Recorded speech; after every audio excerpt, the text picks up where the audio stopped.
Good evening, brothers and sisters. I don't know that I'm more scared tonight or than 2 years ago when I was getting ready to leave. I know what Ralph's feelings are like. It's good to be back here again in Highland and see all our old friends and to be with my family again. I really do appreciate and love my parents and my brothers and sisters. I know you're all anxious to hear a little bit about where I went and about some of the experiences I had, and so that's what I hope to tell you. I went to the country of Uruguay, which is just south of Brazil, and not quite to the bottom of South America. And the climate is about like Utah, except that it doesn't snow. But it gets as cold and as hot, but it just rains. There is no snow. And they don't have central heating, so sometimes you go to bed with about 5 blankets and your long johns and your stockings and your pajamas and a scarf. but it's really worth it because you get a lot of good experiences. It's mostly rolling hills. They didn't have any mountains, and quite green, just grassy green, no jungle or anything like that. I could tell you about maybe 2 or 3 families that we worked with, I and my companion. The first family is the Cabrera family that we worked with up in Durazno. They were first contacted by some lady missionaries, and they were stout Catholics, and they said, well, you can come in, but we won't change. But we'll listen to what you have to say. And so they got the first lesson. It was kind of interesting, and so they decided to have the second lesson. The lady missionaries went back a second time, and it got a little more interesting. And the unusual part about this family is that their whole family was there. Their father and the mother, a daughter 15, a son 12, and another one 7. 5 of them, and they all came and listened. They got the third lesson, then the fourth, then the fifth, and finally the 6th. And they were always willing to have the missionaries come, and they got more in, but they kind of wavered a little with their testimony. And we worked and we prayed hard for them, and we worked and prayed with them, and we fasted with them. And finally, after about 6 months, they wanted to go in to the waters of baptism, and they were all baptized except for the 7-year-old.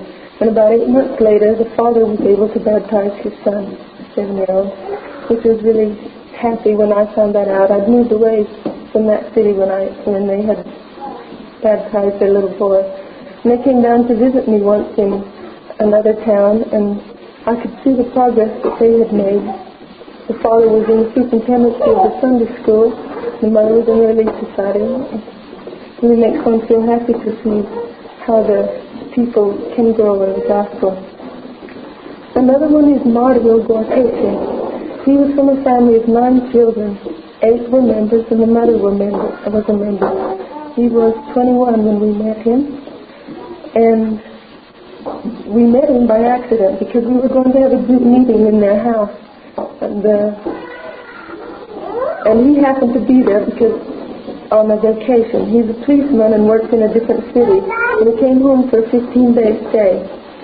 Well, that night we had a group meeting. We just gave the elders gave a lesson that was, or a film or something, I can't remember how it was. And then we set up time for the first meeting, and he decided that he wanted, we had a testimony meeting. And that really impressed him. He'd been fighting against his family all this time. All the Mormons aren't this, you just think this, and he didn't believe in God, he thought. And he just kept fighting against them. But after that testimony meeting, he didn't fight anymore. He started listening.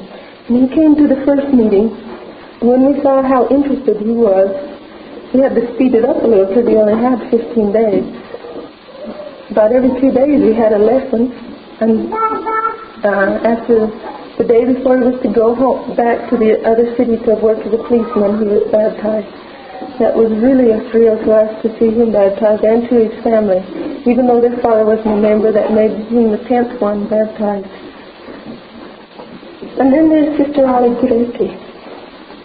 Her son had played basketball with the elders well, the elders had gone to play with the team. This was in a city which was staunch Catholic. I hadn't been bad to them for about a year, and it was just hard to get to the people. And so the elders were playing basketball. We went and we played volleyball with some of the high school kids.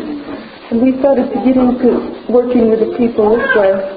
Her son had been playing with the elders. He told his mother about the church and about the elders. The elders went first contacting there, and she decided that she'd rather have the lady missionaries come since she was divorced. And so we went there to teach her. And after about 5 weeks, she became a member. There are a lot of good experiences on a mission. I have related some that happened to me that were very choice to me. I also got to work in the city of Montevideo, the biggest city in Uruguay, which has about 1.5 million people, which was also a good experience, which I enjoyed. I am thankful for my mission and for what I had. I'd like you to know that it takes work and a heart willing to do the Lord's work. I'm thankful for my parents, and I'd like to tell you I'm thankful to be a member of this board. I do this. I was going to say something in Spanish. I think I'll do my testimony in Spanish again. Yo, como ustedes, también sé que esta es la iglesia de Jesucristo.